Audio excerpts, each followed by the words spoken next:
Assalamualaikum warahmatullahi wabarakatuh. Apa kabar Sobat Radio Malam? Semoga kita semua dalam keadaan sehat, dilancarkan rezekinya dan diberi keberkahan dunia dan akhirat. Amin ya robbal alamin. Bukan dihukum, Abu Nawas dipanggil Baginda Raja, malah mendapat hadiah.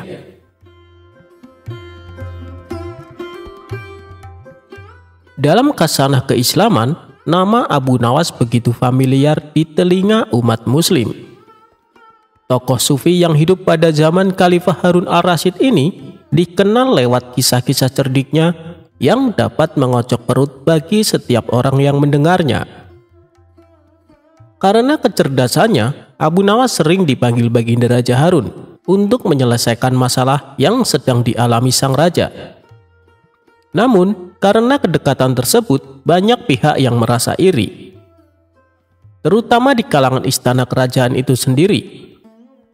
Para menteri menilai jika sikap Baginda Raja terlalu berlebihan, sebab status Abu Nawas hanyalah rakyat biasa yang tidak memiliki jabatan penting seperti mereka. Bukan hanya para menteri saja, sang istri Baginda pun begitu benci dengan sosok Abu Nawas. Alasannya karena sikap dan tingkah laku nyeleneh Abu Nawas membuatnya jengkel. Karena itu, sang permaisuri sering memanggil Abu Nawas ke istana hanya untuk memarahi Abu Nawas. Dalam sebuah kesempatan, saat Abu Nawas datang menghadap Baginda Raja, sang raja lalu bertanya kepada Abu Nawas, "Ngomong-ngomong, kemarin engkau dipanggil permaisuriku Abu Nawas?" tanya Baginda Raja. "Wahai Baginda Raja, benar sekali," jawab Abu Nawas.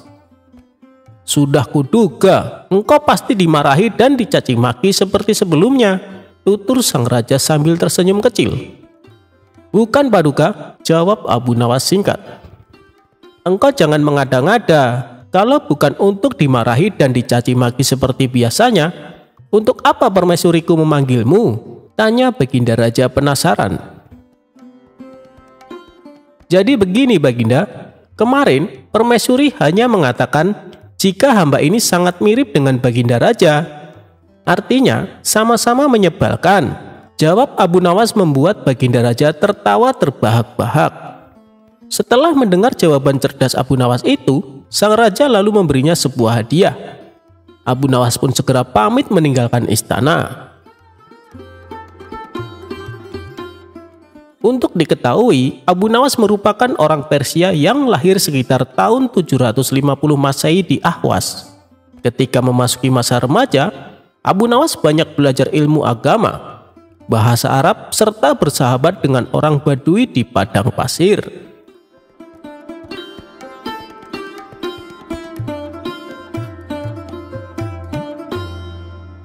Abu Nawas bunuh diri dengan racun. Bukannya mati, tapi malah kenyang.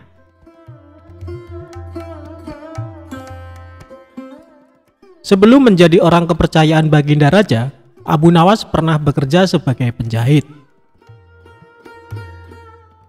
Kala itu, Abu Nawas bekerja sebagai penjahit pakaian pada seorang tuan yang memiliki toko pakaian. Karena sifatnya yang sangat rajin dan ulet dalam bekerja, maka Abu Nawas sangat dipercayai oleh tuan majikannya. Bahkan di tempat kerjanya, Abu Nawas dicap sebagai salah satu pekerja yang paling teladan. Namun sayangnya tuan majikan Abu Nawas adalah orang yang sangat pelit sekali. Bahkan tuannya tersebut tidak pernah memberikan perhatian khusus apalagi bonus kepada Abu Nawas. Tidak jarang tuannya tersebut sering membawa banyak sekali makanan ke tempat usahanya. Namun tidak ada satupun pekerja yang diberikan atau ditawari makanan tersebut. Sehingga sikap tuannya tersebut lama-kelamaan membuat Abu Nawas merasa jengkel. Karena sudah terlalu jengkel dengan tuannya, pada sebuah kesempatan Abu Nawas akhirnya memutuskan untuk mengerjai tuannya tersebut. Abu Nawas mengerjai majikannya dengan alasan ingin bunuh diri menggunakan racun. Suatu ketika, tuan majikan Abu Nawas datang dengan membawa sebuah kendi yang berisi madu. Karena Abu Nawas melihat hal itu, kemudian dia menghampiri tuannya sembari menanyakan apa isi dari kendi tersebut. Selain itu, ia juga meminta kepada tuan majikannya agar diberikan isi dari kendi tersebut. Karena tuannya sangat pelit, maka dengan sengaja ia berbohong kepada Abu Nawas dengan mengatakan kendi tersebut berisi racun.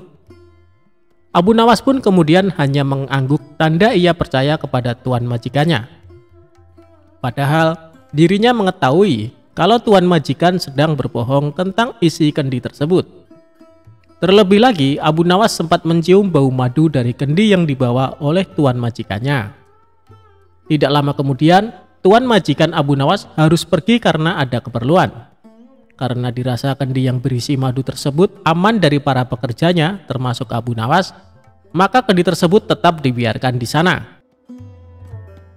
Melihat kendi berisi madu tersebut ditinggalkan oleh tuannya, maka Abu Nawas tidak membuang-buang kesempatan. Dia pun berusaha menjual sepotong pakaian dan membeli sebuah roti untuk dimakan dengan madu milik tuannya. Setelah berhasil menjual pakaian dan membeli roti, Abu Nawas langsung melahapnya bersama madu milik majikannya. Dia pun memakan roti dan madu majikannya dengan sangat lahap. Tanpa sadar, madu tersebut akhirnya habis tidak tersisa. Dalam kondisi yang kekenyangan, Abu Nawas kemudian meletakkan kendi itu ke tempat semula, lalu melanjutkan pekerjaannya. Tidak lama berselang, majikannya pun kembali dan membawa sebungkus roti yang akan dimakan bersama madunya. Kemudian, majikan Abu Nawas tersebut langsung menghampiri kendi miliknya untuk mengambil madu yang ada di dalamnya. Namun alangkah terkejutnya sang majikan setelah mengetahui kendi tersebut kosong dan tidak ada madunya. Selain itu, ia juga merasa sangat kesal karena mengetahui sepotong kainnya telah hilang tanpa adanya laporan. Kemudian tuan itu berbicara kepada dirinya sendiri dan menganggap hal ini pasti ulah dari Abu Nawas. Selanjutnya, tuan majikan tersebut langsung menghampiri Abu Nawas yang sedang sibuk menjahit pakaian sembari berkata seperti ini. Abu Nawas, apa yang sebenarnya terjadi? Mengapa isi kendi ini kosong? Dan sepotong pakaian telah hilang?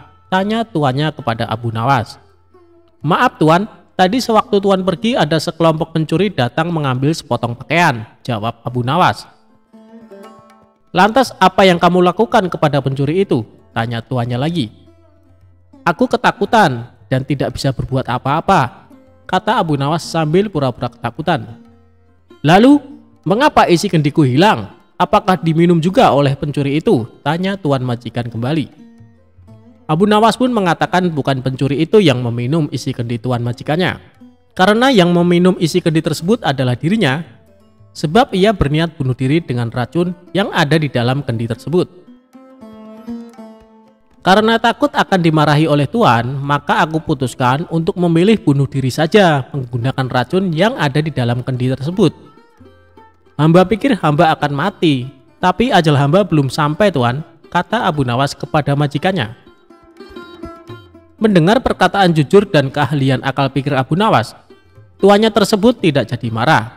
Selain itu, majikannya tersebut akhirnya sadar apa yang sudah terjadi, karena ulah dirinya yang sangat pelit kepada pekerjanya.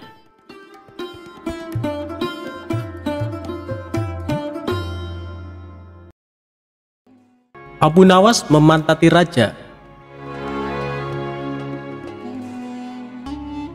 Pada suatu sore ketika Abu Nawas ke warung teh, kawan-kawannya sudah lebih dulu berada di sana. Ternyata mereka sengaja menunggu Abu Nawas. Nah, ini dia Abu Nawas datang, kata salah satu seorang dari mereka. Ada apa? Kata Abu Nawas sambil memesan secangkir teh hangat. Kami tahu engkau selalu bisa melepaskan diri dari perangkap-perangkap raja. Tetapi kami yakin kali ini engkau pasti dihukum baginda raja bila engkau melakukannya. Kawan-kawan Abu Nawas membuka percakapan. Apa yang harus kutakutkan? Tidak ada sesuatu apapun yang perlu ditakuti kecuali Allah, kata Abu Nawas menantang. Selama ini belum pernah ada seorang pun di negeri ini yang berani memantati baginda raja. Bukankah begitu, hai Abu Nawas? Tanya kawan Abu Nawas. Tentu saja tidak ada yang berani melakukan hal itu, karena itu pelecehan yang amat berat. Siapa saja yang melakukan pasti akan dipancung, kata Abu Nawas memberitahu. Itulah yang ingin kami ketahui darimu. Beranikah engkau melakukannya? Tanya temannya yang lain. Sudah kukatakan bahwa aku hanya takut kepada Allah saja. Sekarang apa taruhannya bila aku bersedia melakukannya? Abu Nawas balik bertanya. 100 keping uang emas. Selain itu, Baginda harus tertawa pada saat engkau pantati, tantang mereka. Bukan Abu Nawas namanya jika tidak bisa menyelesaikan suatu masalah. Ia menyanggupi tawaran yang amat berbahaya itu dan kembali pulang ke rumahnya. Kawan-kawan Abu Nawas merasa tidak yakin Abu Nawas sanggup untuk memantati Baginda Raja dan membuat Baginda Raja tertawa. Karena tantangan ini sangat berat, maka kali ini Abu Nawas pun harus berhadapan dengan Algojo pemenggal kepala.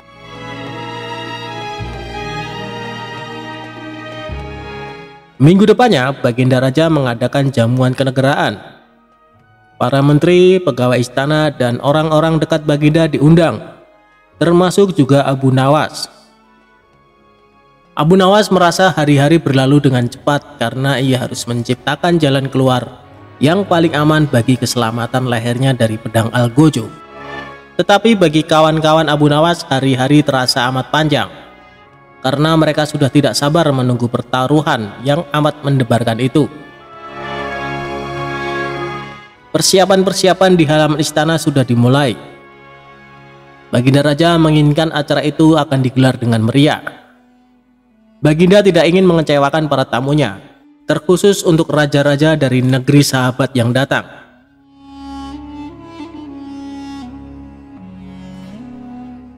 Akhirnya hari yang dijanjikan telah tiba. Semua tamu sudah datang kecuali Abu Nawas. Kawan-kawan Abu Nawas yang menyaksikan dari jauh merasa kecewa karena Abu Nawas tidak hadir. Namun ternyata mereka keliru. Abu Nawas bukan tidak datang, tetapi terlambat sehingga Abu Nawas duduk di tempat yang paling belakang. Ceramah-ceramah yang mengesankan mulai disampaikan oleh para ahli pidato. Kemudian giliran Baginda Raja menyampaikan pidatonya. Setelah menyampaikan pidato, Baginda melihat Abu Nawas duduk sendirian di tempat yang tidak ada karpetnya. Karena merasa heran, Baginda Raja bertanya, "Mengapa engkau tidak duduk di atas karpet?" Tanya Raja. "Paduka yang mulia, hamba haturkan terima kasih atas perhatian Baginda. Hamba sudah merasa bahagia duduk di sini," kata Abu Nawas. "Wahai Abu Nawas, majulah dan duduklah di atas karpet, nanti pakaianmu kotor karena duduk di atas tanah," Baginda Raja menyarankan. "Ampun tuanku yang mulia, sebenarnya hamba ini sudah duduk di atas karpet," jawab Abu Nawas dengan santai. Baginda bingung mendengar pengakuan Abu Nawas karena Baginda melihat sendiri Abu Nawas duduk di atas lantai.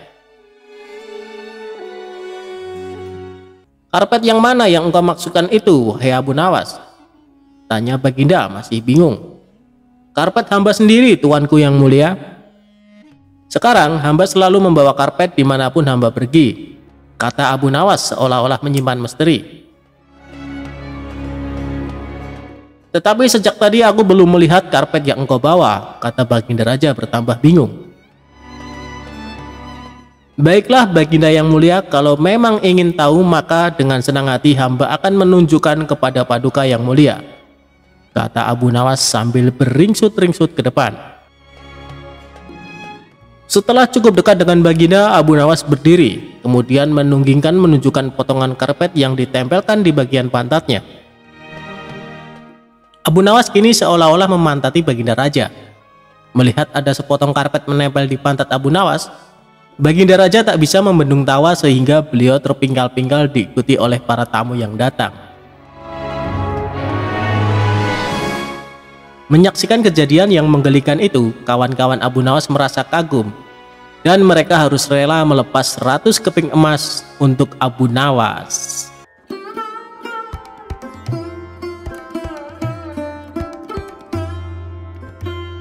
ketika Baginda Raja diajak mengemis oleh Abu Nawas. Suatu hari saat Abu Nawas di rumah, tiba-tiba datang beberapa prajurit istana menemuinya. "Tuan Abu Nawas, Anda diperintahkan Baginda Raja untuk menghadap," kata salah satu prajurit. "Bukannya kemarin aku baru saja menghadap Baginda Raja? Kenapa disuruh menghadap lagi?" tanya Abu Nawas merasa heran. "Kami tidak tahu, Tuan Abu Nawas. Silahkan nanti Tuan tanyakan sendiri kepada Baginda Raja," jawab prajurit istana. Singkat cerita, datanglah Abu Nawas ke istana menghadap Baginda Raja. "Ampun Paduka yang mulia, ada perlu apa lagi Paduka memanggil hamba?" tanya Abu Nawas. Baginda Raja lalu mengutarakan masalahnya yang selama ini mengganggunya. "Begini Abu Nawas, aku punya masalah yang cukup serius dan aku butuh bantuanmu," tutur Baginda Raja. "Memangnya masalah apa yang sedang Paduka hadapi? Kiranya apa yang bisa hamba bantu?" tanya Abu Nawas kembali. "Tadi pagi aku mendapat laporan Abu Nawas. Ada saudagar kaya yang kikir. Jangankan untuk bersedekah, membayar zakat saja dia menolak," kata Baginda Raja menjelaskan. "Paduka ini kan seorang raja. Panggil saja dia ke istana dan suruh membayar zakat. Kalau dia menolak, masukkan saja ke penjara. Pasti dia akan ketakutan," ucap Abu Nawas menyarankan. "Sebenarnya bisa saja aku berbuat demikian. Tapi apakah ada cara yang lebih baik dan lebih bijak supaya dia bisa sadar tanpa harus aku paksakan? Aku yakin dia sebenarnya orang baik karena sebelum menjadi saudagar kaya, dia rajin sedekah dan membayar zakat tepat pada waktunya," ujar Baginda Raja. "Baiklah Paduka, sebenarnya ini masalah yang mudah Paduka. Tapi karena Paduka menginginkan cara yang bijak, maka hamba butuh waktu 3 hari untuk memikirkannya," kata Abu Nawas. Kemudian Abu Nawas memohon diri untuk pulang ke rumah. Setibanya di rumah, dia terus berpikir mencari jalan keluar yang tepat. Padahal Abu Nawas sendiri menginginkan agar saudagar kaya itu dipenjara saja. Saudagar itu memang terkenal sangat pelit, bahkan para tetangga pun banyak yang membencinya. Tapi karena keinginan Abu Nawas tidak sejalan dengan pemikiran Baginda Raja, mau tidak mau harus menemukan cara lain yang sesuai perintah Baginda Raja. 3 hari berlalu, tibalah saatnya bagi Abu Nawas untuk menghadap ke istana. Sesampainya di sana, Abu Nawas langsung dipersilahkan menghadap Baginda Raja. "Bagaimana Abu Nawas?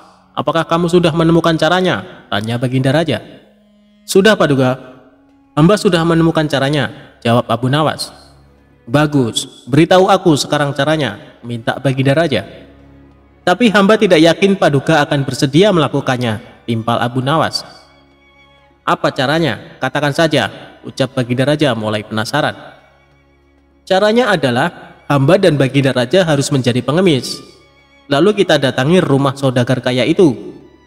Kita berdua pura-pura mengemis kepadanya," papar Abu Nawas memberitahu. "Memangnya harus aku yang melakukannya? Apa tidak bisa diwakilkan?" tanya Baginda Raja. "Tidak bisa Paduka, karena ini adalah cara satu-satunya," jawab Abu Nawas. Awalnya Baginda Raja ragu atas ide konyol Abu Nawas itu. Namun karena ingin menyadarkan saudagar pelit tersebut, akhirnya dia bersedia menuruti saran Abu Nawas.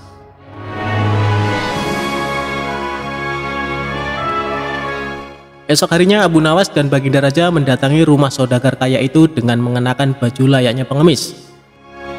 Setibanya di rumah saudagar kaya, mereka tidak langsung mendatangi rumahnya.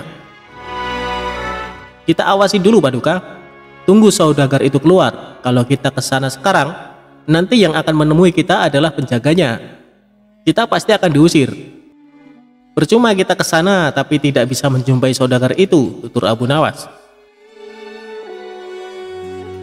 Setelah sekian lama menunggu, akhirnya saudagar kaya tersebut keluar dan duduk di teras. Tanpa menyia-nyiakan waktu, Abu Nawas segera mengajak Baginda Raja menghampiri saudagar kaya tersebut. "Tuan, berilah kami sedekah. pinta Abu Nawas.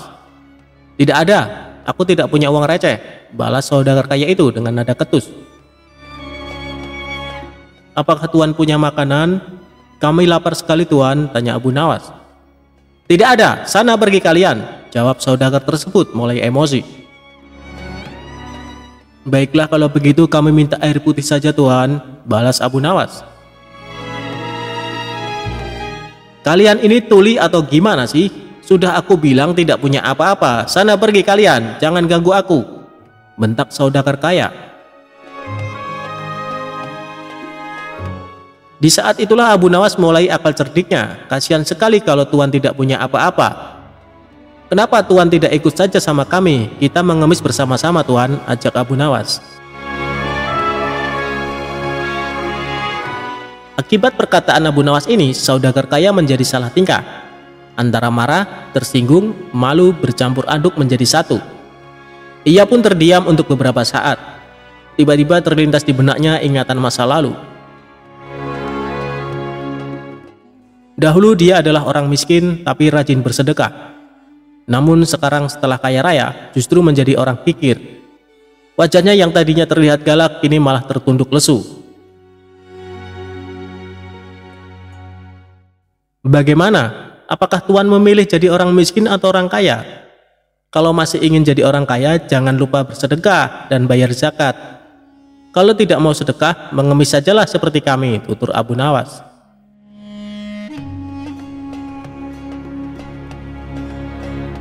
Kemudian Abu Nawas menukil salah satu ayat Al-Quran tentang ancaman pedihnya siksa neraka bagi orang-orang yang enggan membayar zakat dan bersedekah. Seketika saudagar tersebut langsung meneteskan air mata. Astagfirullah, aku khilaf telah berbuat zalim, kata saudagar kaya itu sesenggukan. Siapa sebenarnya kalian? Kalian telah menyadarkan kesalahanku. Mari masuk ke dalam, aku akan memberikan kalian makanan, ajak saudagar kaya tersebut. Tidak perlu, kami datang ke sini bukan untuk mengemis, tapi untuk menyadarkanmu, sahut Abu Nawas. Kemudian Abu Nawas dan Baginda Raja menunjukkan jati diri yang sebenarnya. Betapa kagetnya saudagar kaya itu karena ternyata orang yang ada di hadapannya adalah rajanya sendiri. Saudagar kaya itu pun langsung duduk bersimpuh memohon maaf kepada Baginda Raja. Sejak kejadian tersebut, akhirnya saudagar kaya itu rajin sedekah dan taat membayar zakat.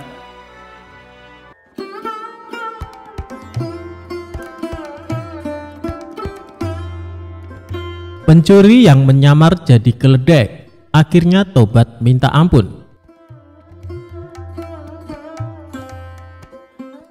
Dikisahkan Abu Nawas mempunyai keledai yang sangat penurut.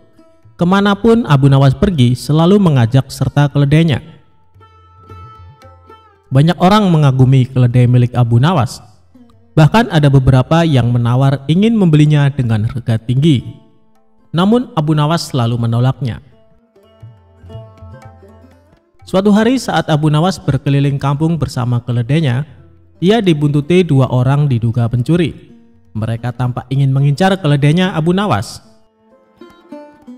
Saat azan zuhur berkumandang, Abu Nawas pun berhenti sejenak di sebuah masjid untuk menunaikan sholat. Ia lalu mencari sebuah pohon untuk mengikatkan keledainya. Tapi Abu Nawas tidak menyadari ada dua orang yang mengikutinya. Kau tunggulah di sini, aku akan ke masjid dahulu, ucap Abu Nawas ke keledainya. Ketika Abu Nawas pergi masuk ke masjid, dua orang pencuri itu segera mendekati keledai tersebut. Kita kelabui saja Abu Nawas, bawalah keledai ini pulang, dan aku akan berpura-pura jadi keledainya, ucap salah seorang pencuri. Kemudian pencuri yang lain membawa pergi keledai milik Abu Nawas. Sementara itu seorang pencuri berpura-pura menjadi keledai. Dia mengikatkan tali keledai tersebut ke lehernya sendiri. Tujuannya agar Abu Nawas percaya bahwa keledainya telah berubah menjadi manusia. Usai menunaikan sholat, Abu Nawas kembali mendatangi keledainya. Alangkah terkejutnya dia saat mendapati keledainya berubah menjadi manusia. Apakah kau keledaiku? Tanya Abu Nawas merasa heran. "Iya, aku adalah keledaimu. Selama ini aku dikutuk menjadi seekor keledai, tapi berkat kebaikanmu, aku kembali menjadi manusia," jawab si pencuri berpura-pura.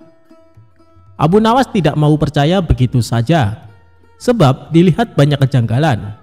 Mana mungkin keledai bisa jadi manusia? Dia pasti mau mengelabui aku, pikirnya dalam hati.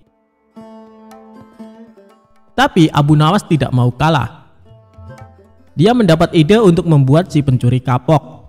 "Baiklah, sekarang antarkan aku ke rumah Tuan Hakim. Aku ada janji bertemu dengannya," perintah Abu Nawas. Abu Nawas lalu naik ke atas punggung si pencuri dan menyuruhnya berjalan dengan merangkak seperti keledai. Pencuri itu menyesal kenapa menyamar sebagai keledai. Harusnya tadi kabur saja dengan temannya. Kini dia pun terikat seperti seekor keledai. Bahkan saat Abu Nawas menungganginya, banyak orang bertanya tentangnya. "Abu Nawas, mana keledaimu yang penurut?" tanya orang-orang di setiap jalanan kota. "Dia ini keledaiku. Dia telah menjadi manusia karena kebaikan hatiku," jawab Abu Nawas. Betapa malunya si pencuri karena menjadi tontonan warga di jalanan. Sementara untuk sampai ke rumah Tuan Hakim butuh waktu yang cukup lama. Hal itu membuat pencuri yang menyamar sebagai keledai jadi kelelahan. Bahkan kaki dan tangannya memerah seperti melepuh. Akhirnya sampailah Abu Nawas di rumah Tuan Hakim dengan menaiki punggung si pencuri. Melihat hal itu, Tuan Hakim terkejut bukan main, bahkan sampai memarahi Abu Nawas. "Hei Abu Nawas, kau kejam sekali. Kau kesini menunggang manusia," ujar Tuan Hakim. Abu Nawas lalu mendekati Tuan Hakim dan menceritakan semuanya, termasuk tentang keledainya yang berubah jadi manusia. "Tuan Hakim, dia itu seorang pencuri yang coba mengelabui hamba. Makanya hamba ingin memberi dia pelajaran," bisik Abu Nawas kepada Tuan Hakim. "Oh, jadi begitu ceritanya. Sebaiknya kita ke dalam dulu Abu Nawas," ajak Tuan Hakim. Abu Nawas lalu mengikat si pencuri ke salah satu pohon layaknya seekor keledai. Sementara itu, teman si pencuri ternyata mengikuti Abu Nawas. Dia hendak menyelamatkan temannya yang berpura-pura menjadi keledai. Abu Nawas pun masuk ke rumah Tuan Hakim. Mereka berpura-pura diskusi, padahal sedang mengintai si pencuri yang terikat. Benar saja, tiba-tiba muncullah salah satu temannya untuk menolong. Dia berusaha menyelamatkan dengan melepaskan tali yang mengikat pada leher kawannya itu. Namun karena kaki temannya luka parah, dia kesulitan membawa temannya tersebut. Akhirnya Tuan Hakim dan Abu Nawas langsung memergoki mereka. "Siapa sebenarnya kalian?" tanya Tuan Hakim. "Maafkan kami Tuan Hakim, kami adalah pencuri. Niatnya kami ingin mengelabui Abu Nawas, tapi malah kami yang kena batunya," jawab kedua pencuri tersebut. "Kembalikan keledai Abu Nawas atau kalian akan aku masukkan ke penjara," ancam Tuan Hakim. "Baik Tuan Hakim," jawab mereka berdua. Kemudian salah seorang pencuri pulang ke rumah untuk mengambil keledai Abu Nawas dan mengembalikannya. Setelah keledai tersebut dikembalikan kepada Abu Nawas, Tuan Hakim memberi nasihat kepada dua pencuri itu. "Sebenarnya aku hendak menghukum kalian, tapi melihat luka yang dialami temanmu, aku tidak sampai hati. Aku mau mengampuni kesalahan kalian, tapi dengan syarat kalian tidak akan mengulangi perbuatan ini," tutur Tuan Hakim. Akhirnya Abu Nawas mendapatkan kembali keledainya. Tentunya keledai sungguhan, bukan keledai berkepala manusia.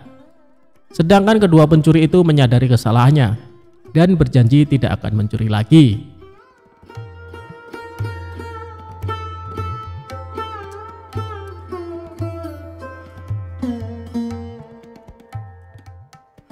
Ketika Abu Nawas disuruh khutbah Jumat. Abu Nawas adalah seorang penyair yang sangat cerdik dan pintar. Namun selain sebagai penyair, Abu Nawas juga dikenal sebagai mubalek di desa tempat tinggalnya. Oleh sebab itu, suatu ketika Abu Nawas diminta untuk menjadi imam ketika hendak sholat Jumat. Selain itu, pada waktu tersebut Abu Nawas juga diminta mengisi khutbah Jumat untuk memberikan ceramah keagamaan. Setelah mandi dan berpakaian rapi, Abu Nawas pun mulai melangkahkan kakinya menuju ke masjid. Ketika sampai di masjid, tidak lama kemudian terdengar suara azan. Tak lama berselang, datanglah masyarakat yang beragama Muslim dengan sangat ramai. Karena yang menjadi khotib kali ini adalah Abu Nawas, maka banyak sekali masyarakat Muslim yang datang ke masjid. Ceramah dan khutbah Abu Nawas sangat disenangi oleh masyarakat kala itu. Sebab dalam setiap ceramah keagamaan yang disampaikan oleh Abu Nawas sangat relevan terhadap isu-isu yang sedang berkembang. Akhirnya, waktu yang ditunggu para jamaah pun tiba. Abu Nawas naik ke mimbar dan segera memulai khutbahnya. Khutbah tersebut dimulai dengan salam dan berlanjut pada materi yang akan disampaikan oleh Abu Nawas. Namun, pada saat berkhutbah, Abu Nawas melihat para jamaahnya yang mengantuk bahkan sampai tertidur. Melihat hal itu, kemudian Abu Nawas berteriak, "Api, api, api!" dengan sangat keras. Hal tersebut sontak membuat para jamaah sangat terkejut dan berdiri mencari keberadaan api tersebut. Bahkan ada juga jamaah yang hanya saling pandang satu sama lainnya. Kemudian ada salah seorang jamaah yang menanyakan, "Di mana apinya?" kepada Abu Nawas. Walau ada jamaah yang berkata demikian, tapi Abu Nawas tetap melanjutkan khutbahnya. Kemudian keluarlah perkataan dari Abu Nawas, jika ada api yang dahsyat di neraka bagi mereka yang lalai dalam beribadah. Maksud dari teriakan api, api, api dari Abu Nawas adalah api neraka tersebut. Barang siapa yang lalai dalam beribadah, maka ia akan merasakan panasnya api neraka. Usai melakukan ceramah tentang api neraka, kemudian Abu Nawas menutup khutbahnya dengan lantunan doa-doa. Setelah itu, Abu Nawas memimpin sholat Jumat dengan khusyuk dan diikuti oleh para jamaah. Ketika salat, para jamaah masih teringat dan terngiang-ngiang dengan api neraka yang dikatakan oleh Abu Nawas dalam khutbahnya. Walau awalnya terkesan gagal dalam memberikan ceramah keagamaan karena banyak yang mengantuk dan tertidur, namun sesungguhnya Abu Nawas berhasil membuat para jamaah untuk selalu rajin beribadah. Sebab para jamaah selalu ingat dengan khutbah Abu Nawas, di mana saat itu ia mengatakan mereka yang malas beribadah akan merasakan panasnya api neraka.